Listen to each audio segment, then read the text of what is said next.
selamat datang di podcast Kupas Tuntas Tapi Santai bareng gue Alika Putri dan ada temen gue Jian.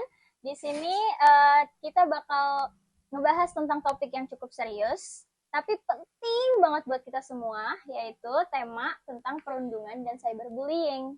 Ya bener banget, judul kita hari ini yaitu Stop Perundungan dan Bullying dengan suara itu untuk perubahan. Nah di sini mungkin ada yang mikir, itu tuh cuman bercanda doang kok, kayak dianggapnya tuh hal yang biasa gitu. Tapi percaya deh, nggak semua orang itu anggap itu lucu gitu, nggak sih?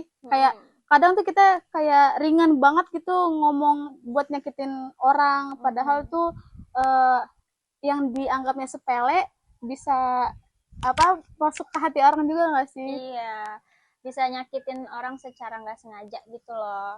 Apalagi sekarang kan perundungan itu nggak cuma terjadi di dunia nyata, ada juga di dunia maya, kayak yang kita kenal sekarang tuh cyberbullying nggak sih? Iya. Nah, ini tuh sering banget kita temuin di medsos, di grup chat, sampai komentar-komentar di Instagram, banyak banget sekarang. Ya, cyberbullying itu kayak contohnya tuh ngatain orang lewat postingan, ngehujat fisik, penampilan, atau nyebarin hoax, bahkan tuh nyebarin foto atau video tanpa izin ya. Jadi privasinya tuh dipublish, kagak ada izin apa-apa, tiba-tiba langsung diposting segala macam. Dan yang bikin sedihnya itu semua itu bisa dilakukan cuma dengan modal jari aja gitu. Benar, itu yang bikin sedih ya. Jadi semuanya dilakuin dari modal internet sama akun-akun di media sosial lah. Dan karena itu online juga, pelakunya kadang ngerasa aman gitu, Lik. Nah, karena nggak kelihatan identitasnya, makanya makin jadi makin berani gitu. Tapi efeknya tetap sama.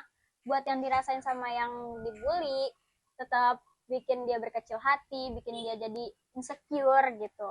Gue juga pernah denger sih kayak anak SMP tuh yang dibully gara-gara penampilannya. Ya entah mungkin awalnya sih cuman komen-komen jahat ya.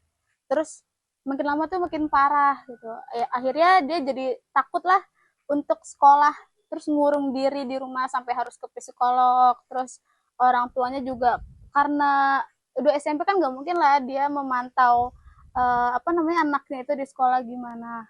Terus ya mungkin dari situ aja perubahan sikapnya tuh kelihatan lah di orang tuanya, akhirnya ke psikolog. Sangat disayangkan juga sih karena hal itu doang. Harusnya sih kita bisa lebih bijak lagi ya. Uh, itu tuh sebenarnya rasanya nyata banget ya, dan nggak boleh digampangin gitu, nggak boleh diremehin, nggak boleh disepelein. Kita tuh sebagai generasi muda harusnya sadar, harus peka gitu, nggak boleh jadi bagian dari masalah itu sendiri gitu.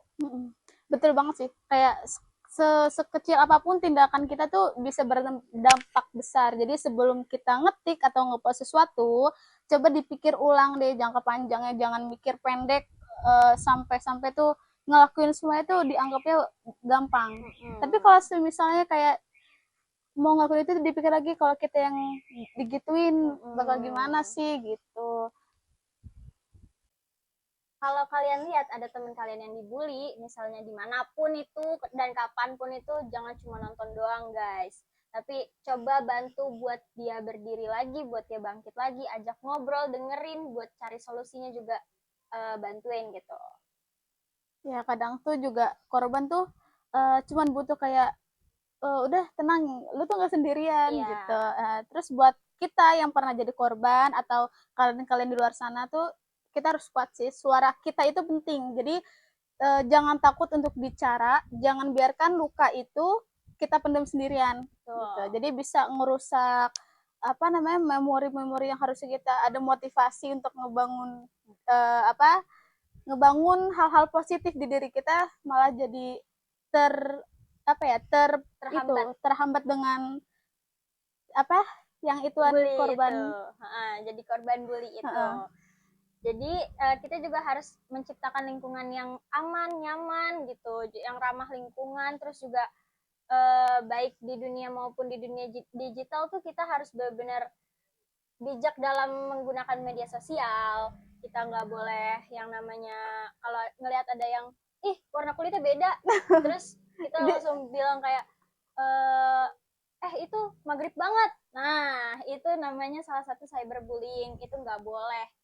Nah yang kayak gitu tuh harus kita kurang-kurangin lah teman-teman, nggak boleh kayak gitu karena kan kita orang Asia ya, kita orang Asia yang warna kulitnya bermacam-macam, Identik ada dengan yang putih, sawo iya. mateng, kuning, ada yang coklat juga, bahkan ada yang lebih coklat lagi gitu.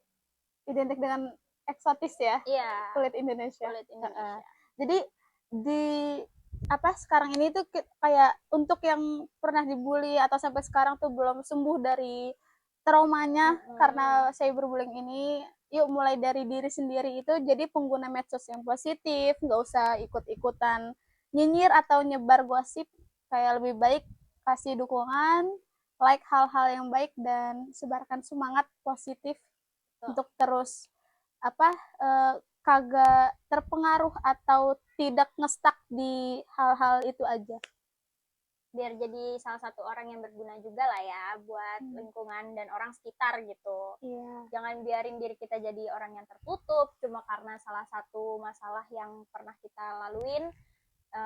Kita coba bangkit, kita cari lingkungan baru yang lebih baik, kita upgrade value diri buat buktiin ke semua orang kalau kita nih bisa.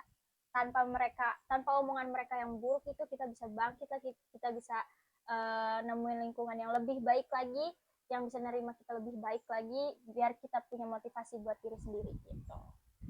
Jadi sebelum kita tutup nih, kita mau share ya satu kalimat yang selalu gue pegang sih, kayak jangan penuhin pikiran kita tuh jadi alasan kehilangan senyumnya kita gitu. Jadi jangan sampai gara-gara ucapan kita ngehilangin senyuman orang-orang yang kita nggak tahu ya seberapa banyak motivasi, inspirasi untuk diri dia sendiri. Betul. Jadi jangan sampai dari kata-kata kita itu ngebuat orang itu jatuh gitu.